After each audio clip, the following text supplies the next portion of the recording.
Again, good afternoon, everyone. My name is Keith Hassel. I am the Executive Director of Career and Professional Development here on campus. And I'm very excited to have the opportunity to speak with you on spring break, which I hope you guys are all enjoying. But what we wanted to do was just give you an introduction to the job and the internship search. So we know that many students, whether you may be a freshman through senior, whether you're looking for a job after you graduate, looking for an internship to fulfill the requirements, it could be overwhelming process.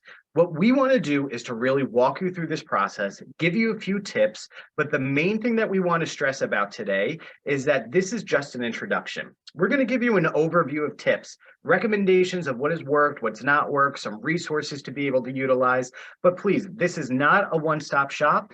The Career Center is here to help you navigate this process and be a resource for you. So please, after this call, I'm going to show you some information about how to actually set up an appointment, but we are here for you, and please be assured that you are not alone. So, as I said, I'm from the Center for Career and Professional Development, and what we do is we assist students with making the transition from campus to career. Now, that doesn't only mean when you're looking for your first job. We want to make sure that you're building up your resume, that you're actually getting some actual practical experience, and that you stand out once you're entering the job market.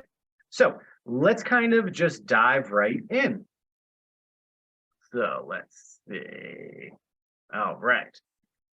So if my computer worked, that would be great. All right, so first, let's go over some statistics. So we always hear about those who might be struggling with finding an opportunity. Maybe you've applied online and you haven't heard anything back. Well, what happens? How many people actually apply for these types of opportunities? So on average, a typical application or an open opportunity will receive between 100 to 200 job applicants per position. Now you think about it, especially even in our office, we're recently hiring for a full-time advisor in our office. We had over 100 applicants within a short time period. Now these 100 to 200 applicants are quickly filtered down to about a group of 25, which are given another second look and then filtered down to about 5 to 10. That 5 to 10 candidates are given an assessment or a phone screening, some sort of an initial contact. Then only 3 to 5 get interviews and only 1 actually gets hired.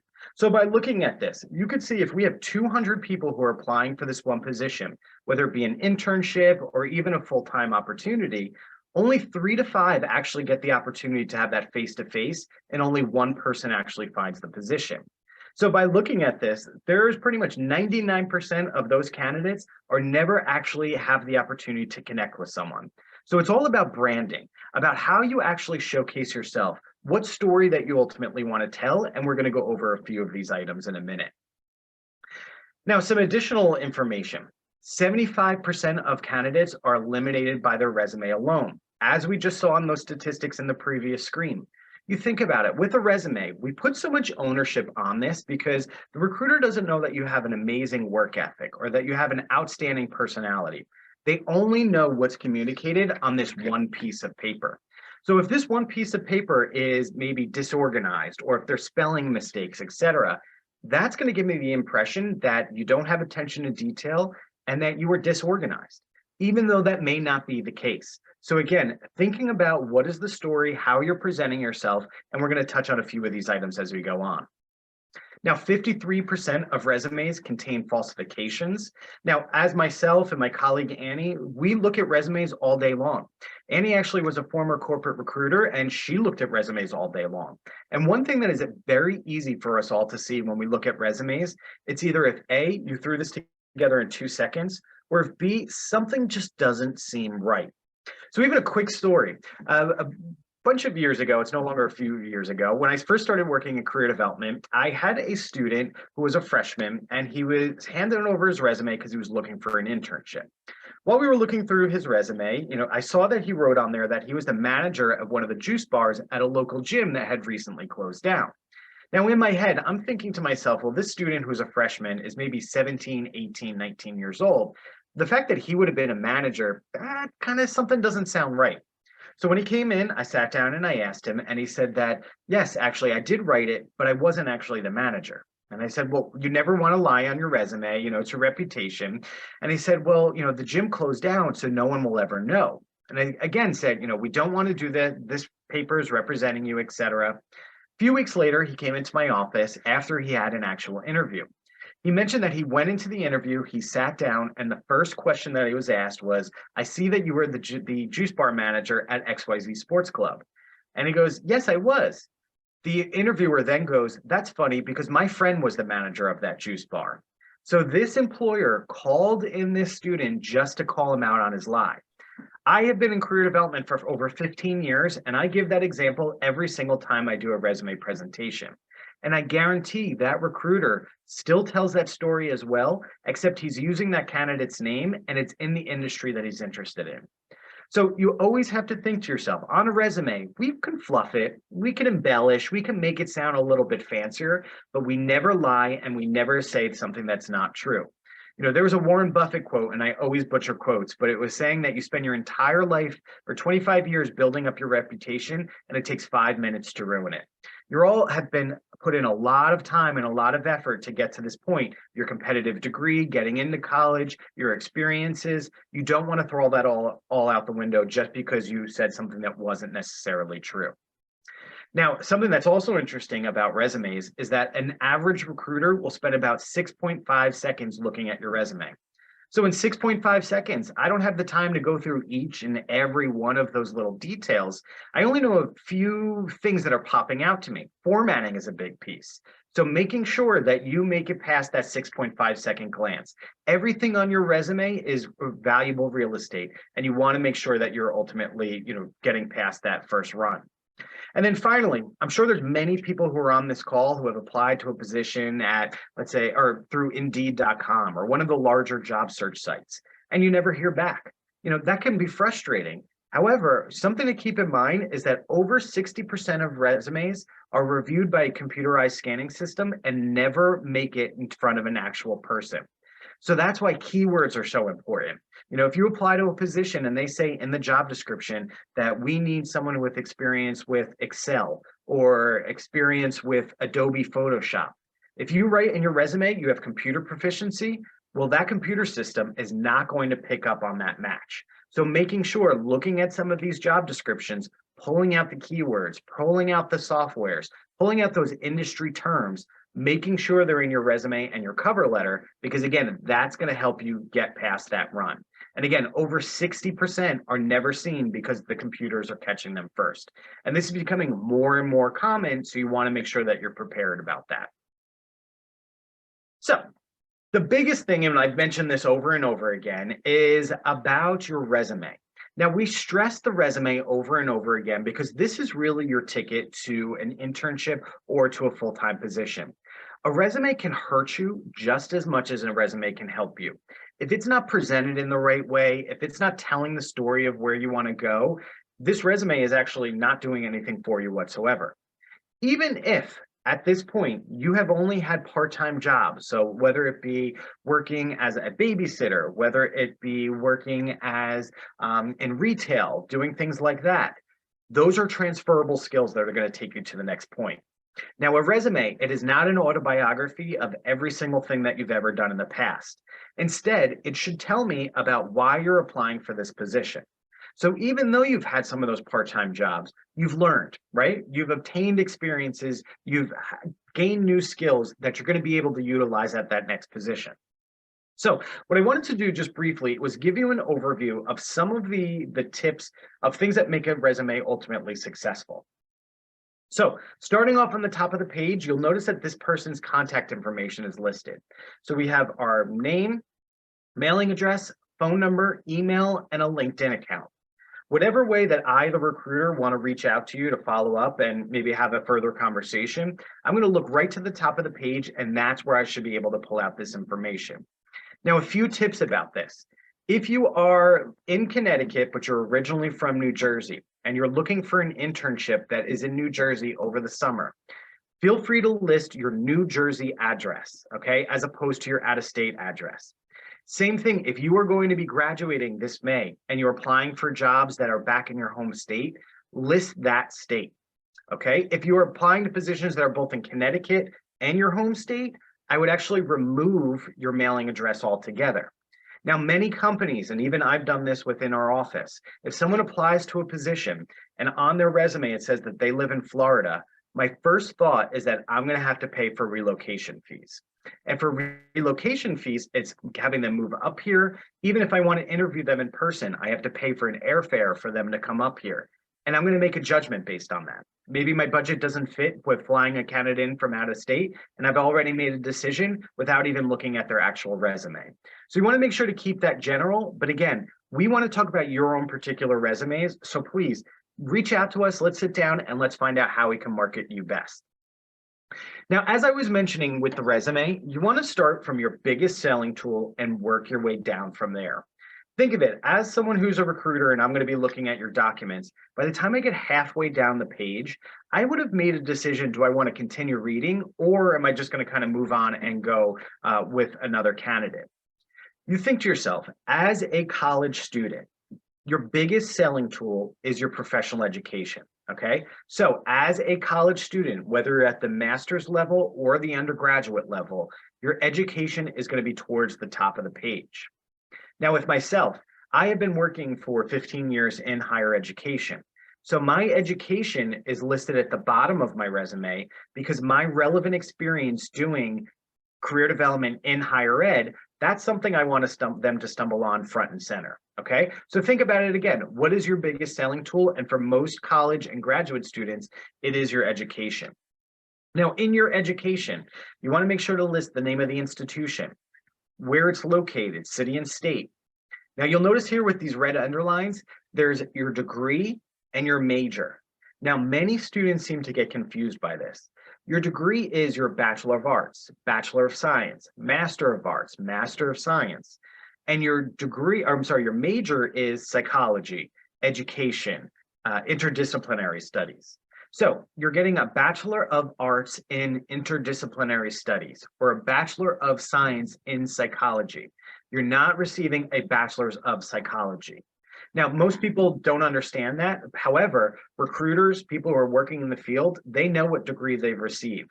And if you list on here that I'm getting a Bachelor's of Psychology, that's not an actual thing. So they might be a little concerned that you don't even know what degree you're ultimately working towards. Also, if your GPA is over a 3.0, I would recommend putting that on your resume. If it's below a 3.0, I would make sure to leave that off. However, be prepared to talk about it. And again, that's something that we can work on together to show how it's not necessarily a negative thing and how you've been working to improve. Now, the next underlined thing here you'll see is expected 2023. This is important because it shows when you actually are going to be expecting to obtain your actual degree. Employers do not need to know the time span that it took you to complete college. So I don't need to know 2019 to 2022. We only want to know when you expect to have it ultimately in your hand. So by expected 2023, or if you finish the degree, it would be awarded 2022, et cetera, from there. Now, in your education, it also may be appropriate to add in any of your honors, concentrations, minors, your study abroad experiences. Think about something that separates me from the other people, my peers who I'm in class with. I may have received a President's Scholarship, or I might have received Dean's List and studied abroad in Dingle, Ireland. Make sure you list these things on your resume. Now, within each category, so you can see here with education, you want to list items in reverse chronological order. So your most recent and then working your way back from there. So if you're a master's student at this point, the most recent degree that you're going to be completing is your master's, and then directly underneath that is going to be your bachelor's. Now, one of the very common degrees that we have here at Sacred Heart is, some of our dual degree programs. So maybe 3 years undergrad, 2 years of grad, et cetera. One of those may be our interdisciplinary or education program. Now, instead of writing Sacred Heart University twice, because you're going to receive a master's and a bachelor's from there, what we want to do is list it once, but having both degrees actually listed underneath it. So, Sacred Heart University, underneath it would be your MS in elementary education, and directly underneath that would be your BS in interdisciplinary studies. Again, most recent, and then working your way back from there. Now, in regards to categories and kind of going on, this is where, a resume is pretty much like a snowflake, and everybody's resume looks a little bit differently. So with mine, as I mentioned before, I have my relevant experience is listed right on the top. Some of you might have some of your relevant coursework. If you're looking for an internship and you don't have extensive experience working in that field, list some of your relevant courses or your upper level courses. That shows some of the professional training that you've actually received in those industries. So I work with our psychology students often. So a lot of times we'll see on their resume, we throw on there abnormal psychology. We throw on there substance abuse and the user. We throw on there human and animal development because it shows, even though I don't have practical experience in that area, I have been professionally trained in those particular areas. From there, we're going into your experience. Now, this is where we want to make sure to stress about how you're actually qualified or what are some of the skills that you've had for each of these positions. Now, if you have relevant experience, if you're going into education and you've been a camp counselor or you've been a babysitter, list those on your actual resume. But let's say if you've just had random part-time jobs. So when I was in college and when I was in grad school, I worked in retail. Absolutely hated it, but it got me through and maybe some extra money, etc. So I worked at the Gap and I worked at J. Crew. So when people ask me, what did I do at J. Crew? And I'm putting this on my resume. Really, when I think to myself is I folded clothes all day long, right? And I'm sure some of us on this call, they have worked in retail or you've worked in a restaurant and you think that, well, I helped customers or I delivered food or I folded the clothes. Okay, but that's not showing me any transferable skills. So with these bullet points, what we want to do is think to ourselves, who, what, when, where, and why. So instead of me just folding clothes while I worked at J. Crew, instead what I did was I assisted customers with merchandise selection to increase daily sales, right? Because that's what I did. By folding these clothes, I was assisting Annie with picking out this shirt. And when she purchased the shirt, she increased the sales for the day. See how we kind of walked through this. So if you're putting in information into an Excel spreadsheet, why? Who are you doing it for? And what is the ultimate purpose? You know, again, thinking about who, what, when, where, and why. So even when I tell that story about how I worked in retail, most people will look at me and be like, wow, glad you're out of that. You don't use those skills anymore. That's false. You know, I use my customer service skills every day, and I firmly believe that I developed those when I worked in retail. My sales, you know, I sell opportunities to students and I sell students to employers. I sell the university to employers.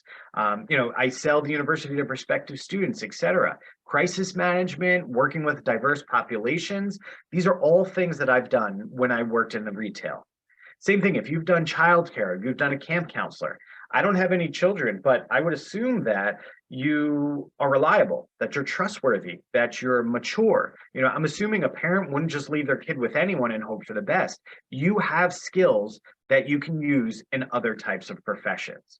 So again, before we kind of move on from resume, big thing I want to stress is that even if you feel like your resume is outstanding, connect with one of the advisors and let's go through it together, making sure it's telling the story you ultimately want to tell. Because again, we work with a lot of employers, professional associations, and so we have data on what employers are looking for in these documents, and we want to make sure that we're passing that information ultimately on to you. So now that you're jumping into the job and internship search, you know, main things that I want you to ask yourself are to really just think and strategize before you enter this process. So number one, what do I want in a desired career? You know, not only looking for a job or an internship, but what type of experience are you looking to get? What kind of, you know, experience or skills are you looking to develop? Making sure you're getting the type of experience you're looking for. What are the stepping stones? So if your ultimate goal is that I want to be the CEO of a Fortune 500 company, or I want to open my own nonprofit working with student athletes, anything is possible. However, everything that you do is a stepping stone to get you to that point. So think of it like long-term and short-term goal setting. Well, I'll always sit with students, we'll think about our long-term, and then we'll break it down from there. You know, you think about it, even with dating or something along those lines. If your ultimate goal is I want to be married and have 3 kids and, you know, have this big house, okay, well, let's back it up. So maybe we need to meet someone. Maybe we need to start dating. Maybe we need to start putting ourselves out there a little bit to ultimately get to where you want to go. Same thing with the job search. A job and an internship search, I always tell this to all students, is a game. It's all about how you play the game. You have to put your pieces in order. You have to follow up in the appropriate time. But it's hard to do these things when you don't ultimately know what you're looking for. Also, at the same time, what do you have to offer that employer? What kind of skills? If you're looking for a job, well, am I geographically restricted? Since COVID, we've seen a large increase in remote opportunities that are across the globe. It's no longer where you have to live in California to have a job in California. But if you want to move to California, let's strategize that. Let's figure out how much money would you be expected to make? Are you going to be able to support yourselves, et cetera?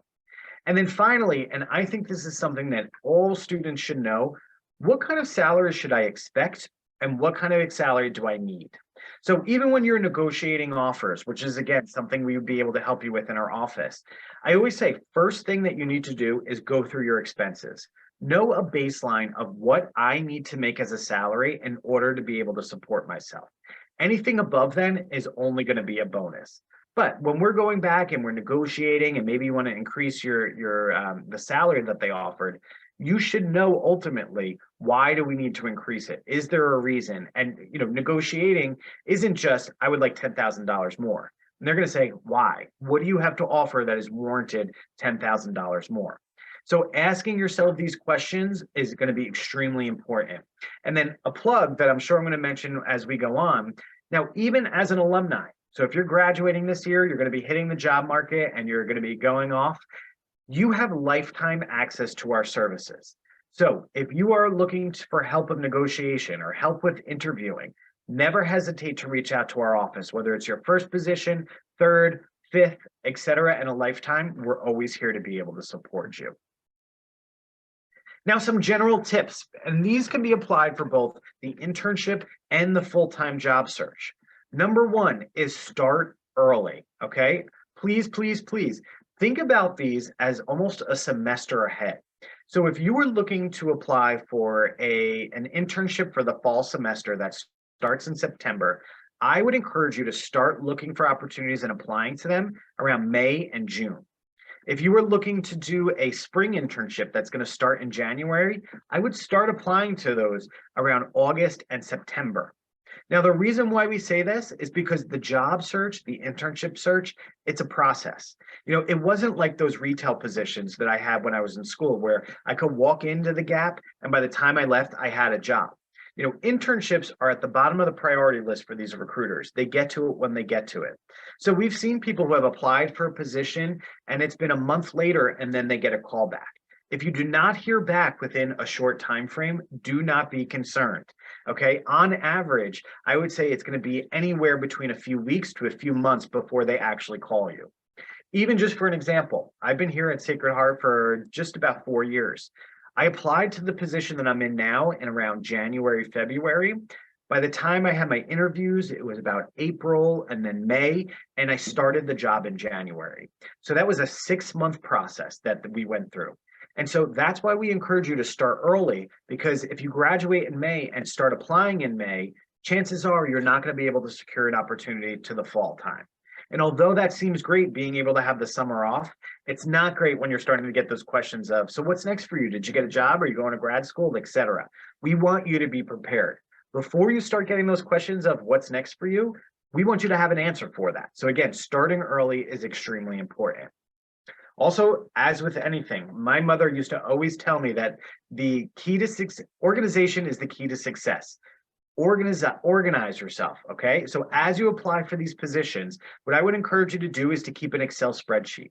Write the name of the company, write the name of the position, and the date that you actually applied.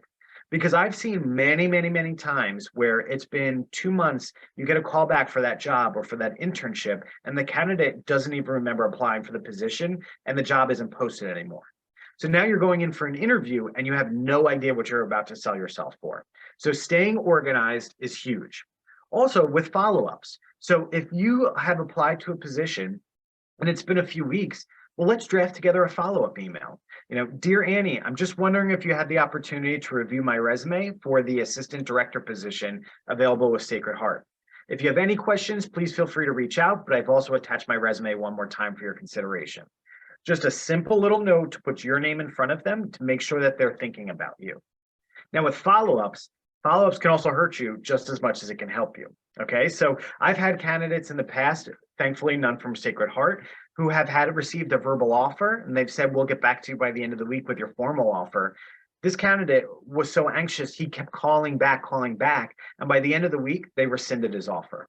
Okay, so you have to understand that these people are busy as well. And so it's a game. Play the game. And again, we're here to help you navigate that. So if you've applied for a position, whether it be an internship or full-time opportunity, you want to follow up, give us a quick call and we'll kind of help you with figuring out when would be the appropriate time and how would you be able to do that. Third thing is flexibility is the key to opportunity. This was a quote that I have been using for over 15 years because we do not want to pigeonhole ourselves. Prime example, I was a psychology major when I was an undergrad. Most people believe that if you're a psychology major, statistically, most people will go on for those helping professions like a psychologist. Studies actually show that most people who go into psychology as an undergrad degree end up working in business. Okay, most people don't realize that. So thinking about an opportunity within a major. So when I graduated with my psych degree, there are 5 friends that I'm still very close with who are all psych majors. One works as a clinical psychologist, one is a teacher, one works in real estate, one works in marketing, and one works in communications. And I asked them, I said, do you feel like your do you feel like your experiences have helped you in psychology, have helped you in your careers today? And they all say that their psych degree helped them get this actual position and be successful in it. You know, you think about it, my friend who works in real estate, he has to understand people and why people are the way that they are. My friend in marketing, if he wants to sell, this pen to college students, he has to understand what college students ultimately want. So think about your major does not equal your career. There's more that is out there. And if you need help with exploring, we again have the tools and resources to help you figure out where can your degree ultimately take you. A few more tips here. Number 1 is consistency, keeping up the pace. It's all about strength in numbers. The more resumes you get out, the better your results are going to be. Now, when I say that, I always like to give the disclaimer though. Do not go on Bigelow T's website and apply to every single job that's available at Bigelow T. That gives the impression that you don't know what you're looking for and you're just haphazardly applying to everything. Strategize, okay? If you are in a marketing career or if you want to get into a marketing career, you can apply to a few jobs that are marketing, promotions, or advertising related. It's within the same industry. However, you do not want to go all over the place applying for one in HR, one in marketing, and one in sales, because that, again, shows that you don't know what you're looking for, and we want a candidate that does know what they're looking for. Now, again, it's all about playing the game. Even though when I graduated from grad school, I must have applied to 60 different positions. Each one of those positions, I took time to make it seem like this was the only job I applied to, even though there were 60 of them. That's, again, it's navigating the game. You think about it, as a recruiter, wouldn't you want someone who says, I want to work at Sacred Heart and I want that position, versus someone who says, I'm looking for a job? Because if you're looking for a job, you could go find one somewhere else. Persistency and positivity, huge. You will get a rejection letter, or you will get a letter that says that we've gone in a different direction. Do not take it personally, especially for internships. It could be the reason why you didn't get the internship could have nothing to do with you at all. It could be that my CEO's son needed an internship and I had to give it to him. Or it could be, some other relationship that we can't predict. It was funny. There was a while ago that I heard this on the radio. There was this quote, and I'm pretty sure they were talking about relationships, but I related to kind of the job search. And it says that every time you're being rejected, you're just being redirected. Same thing with your job search. If you get a letter back that says that you were rejected from this position, that doesn't mean that you are never going to find a job ever in your life. What it does mean is that we're being redirected into another opportunity that probably makes more sense for you. I even know for myself throughout my professional career, I've had interviews, years ago where I thought this was my dream job. I didn't get the job and I felt like, well, I'm never going to get a job ever again.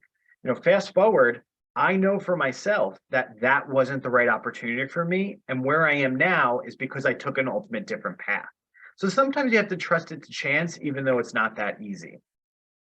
And then finally, educate yourself.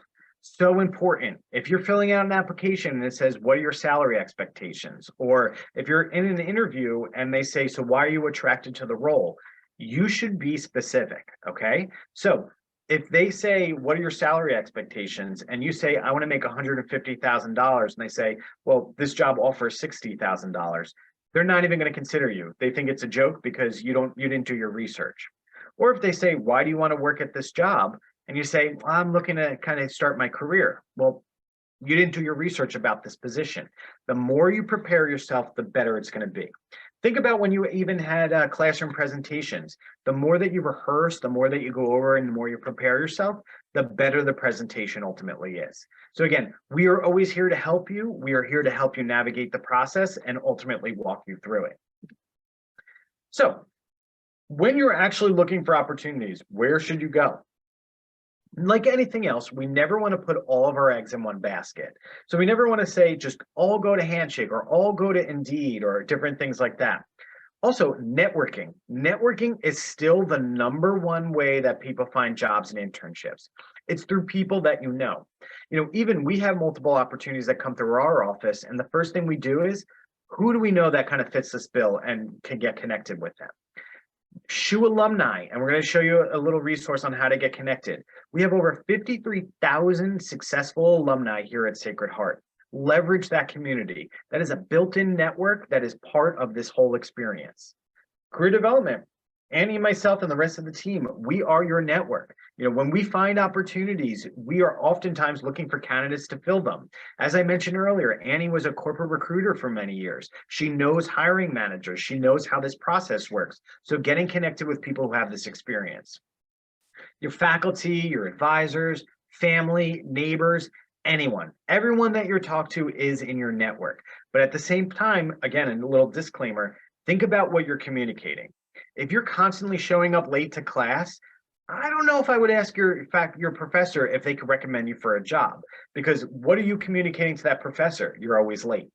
So at this point, whether you're looking for an internship, whether you're looking for a job, it's always the best way to put your best foot forward is to make sure and think about the brand of what you're presenting and what is the reputation that you're ultimately putting out there. So we talked a little bit about alumni and networking. Pioneers Connect, and I hope you've heard about this because we've been doing a huge push over the last month or so. This is a new online software that is available to the Sacred Heart community.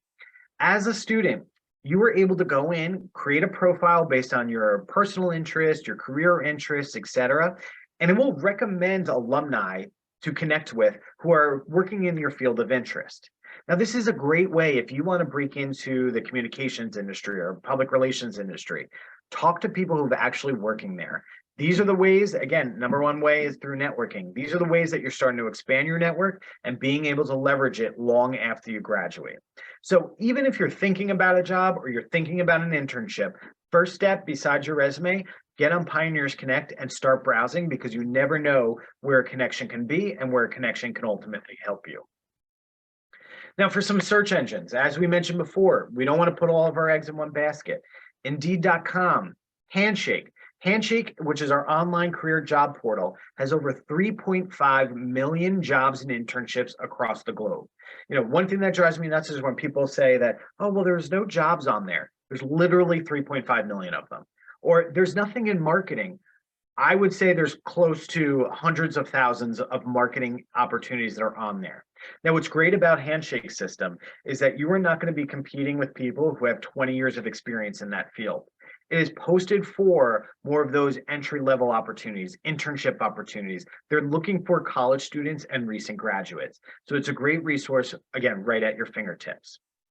In addition, there's Indeed.com, internships.com, wayup.com, LinkedIn is a huge resource. And if you're looking for more of those part-time jobs, quadjobs.com is, again, another great site.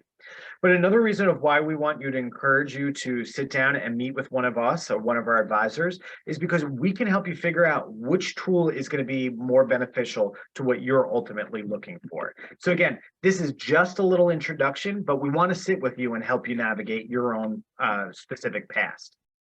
Now, as I mentioned, Handshake, you can access this on our website, which I will show you in a little bit. But again, over 3.5 million jobs and internships across 50 states and 165 countries. So if you're looking to do an internship while you're here in Fairfield County, or if you want to go spend the summer in California with your aunt, we can help you with finding an opportunity over in California as well. So again, there are many opportunities. We just need to hit the ground running with this. So as I mentioned, and I've talked your ear off for about 45 minutes now, is that number one is career advising. We sit down with students and alumni and we talk about what are your interests, your skills, and your personality traits. Where can your major ultimately take you? What are the career opportunities? How much money would you be expected to make? What kind of job would you be eligible for as an entry level, but also 15 years down the line? We want you to fully understand what it is you're getting yourself into, and then we're going to walk you through the process. As I mentioned, everything from A to Z with the job and internship search, we're here to support you. Whether it's your resume, cover letter, finding opportunities to apply to, performing mock interviews, following up to the interviews, and even negotiating offers. Now, one thing I always like to stress is that we are not a placement office. Now, we're not a placement office by design, because if Annie is looking for an opportunity, I'm not going to say, okay, here, Annie, you're all set, and now you're off. I want to teach Annie to not only find this internship, but to be able to find a job after she graduates. Not only her first job, but throughout her professional endeavors. We want to teach you the skills and the resources, while at the same time, we have many resources available right at our fingertips. So let's sit down, let's have a conversation. A lot of what we do with students is literally sitting down, having a conversation, talking about some, where they want to go, what are some of their dreams, and together we'll be able to map out what your next step is ultimately going to be. In addition, we have a very active social media. Biggest takeaway is our Instagram account. I am a dinosaur when it comes to social media, but we have someone on our team who is outstanding with it, and she constantly is posting weekly available opportunities, internships, and jobs, tips for selling yourself, etc. But just like how if you walk past our office on main campus during the week, where we have those boards laid out of different opportunities and they're updated weekly, we now have that available in virtual format available through our Instagram. So make sure to go on, follow it, and then learn some great information. So as I mentioned before, a great takeaway. I want you to have access to all of our resources at your fingertips 24 hours a day. So a few years ago, what we did was we actually worked hard and created this online career development portal. Pretty much that's a fancy way of saying our website.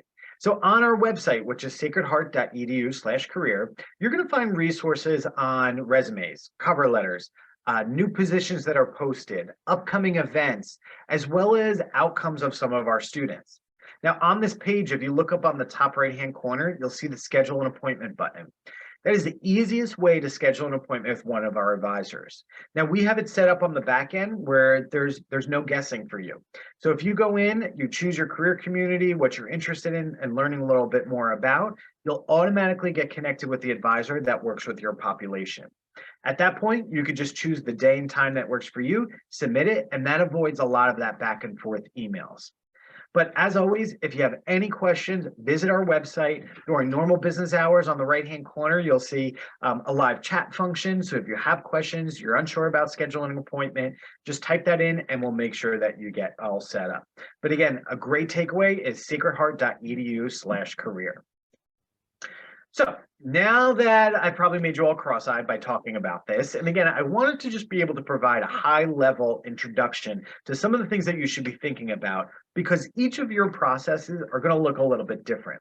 Now, when I say that, we're prepared to help you regardless of where you want to go.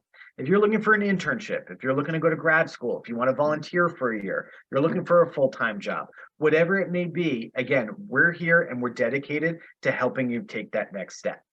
So, as I mentioned, visit us online on Instagram, which is Shoe Career Dev, and as well, go to our website, which is sacredheart.edu/career.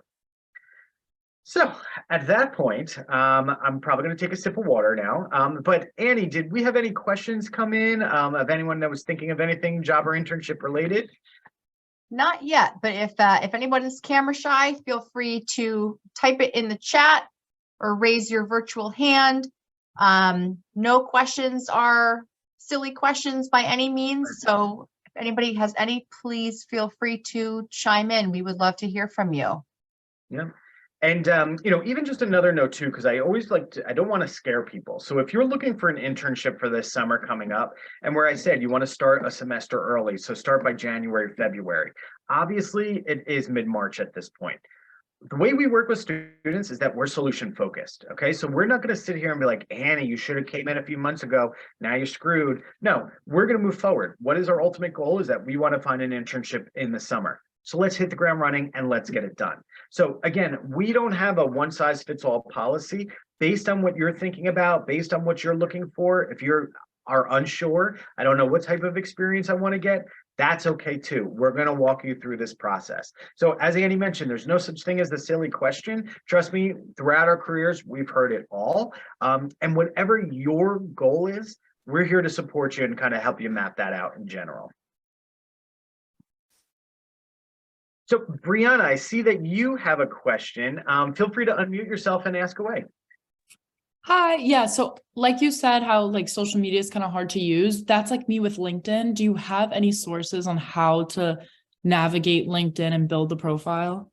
Absolutely. And so great question. So I would encourage all students, especially by the time of graduation, are on LinkedIn. They say 95% of recruiters are using LinkedIn to find candidates. So yes, on our website, there's a drop down that says get career ready. There is a guide in there that goes over LinkedIn construction and building. However, that's an easy thing that we could sit down and we could go through your profile together. One, making sure your profile is all set up appropriately. But then now that it's set up, how do I use this thing? How do I get connected with people? How do I find jobs, et cetera? So we can either do that on an individual basis or visit our website, and there's kind of like a general guide to get you started with that. Okay, thank you so much. You're very welcome. And then Brianna, on Keith's point, once you have your LinkedIn all set, it's a very then easy upload to take your LinkedIn profile and then actually connect right to Pioneers Connect. They talk to each other. So now that you've done all that work on your LinkedIn and it's all ready to go, you can easily then make a profile on Pioneers Connect to connect with alumni. Oh, okay, cool. Thank you. Of course. And, as again, a little disclaimer. So we always say, that we work for the students. Your successes, the alumni successes are our successes. So that's why we work hard to make sure that you have the support you need to get to that next step. So we don't have expectations of you coming in and saying X, Y, and Z, this is what I need. If we want to brainstorm, if we want to throw some ideas around together, we can absolutely do that together. So don't feel like you have to have kind of a goal in mind. We can help you with outlining what your next couple of years should ultimately look like too. Keith, I've got a question for you. Sure. From Victoria. She's asking if she doesn't have any work experience, can she list her volunteer experience? Absolutely. And I'm glad that you brought that up. So yes, you can list your volunteer experience, even your involvement on campus. So if you're involved with clubs or organizations, research that you've done in the past. I always like to say, even if you have never worked a day in your life, you will have enough information to fill up your resume. We just kind of have to brainstorm and see, what it is that you want to showcase. So think about some of those volunteer, community service, maybe some of the certifications that you have, research that you've done. Whatever it may be, it doesn't only have to be a paid job to list it on your resume. That was a great question. Great. And we've got another one. As it Manikanta, feel free to unmute and ask your question. Absolutely.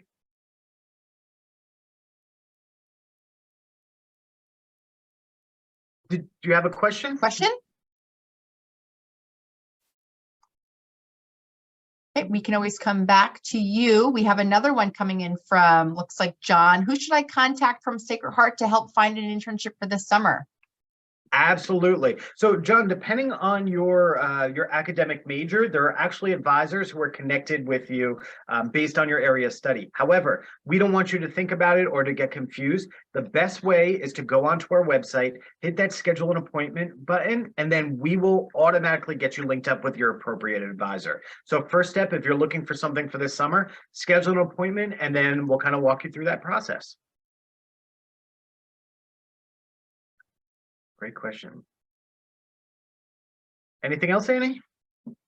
I don't think so. And then for anybody who has joined a little bit late, we did record the session and we'll be sure to take the recording and we will put it up in our video library on our website that you mentioned, sacredheart.edu/career. Absolutely. We say it so much that we forget what it is. I get it. And But I'll again, put it in the chat here too. thank you all for your time this morning. Again, the main takeaway is that this is just an introduction. We just want you to be thinking about the job, the internship search, etc. But we're here to help you. You are not alone. We want you to help you navigate throughout that process. So please visit our website, schedule an appointment, check us out on Instagram, and we look forward to working with you all soon. So at that point, I'm going to let you all go, and I hope that you enjoy the rest of your spring break, and we look forward to hearing from you soon. Thank you. Thanks, everyone.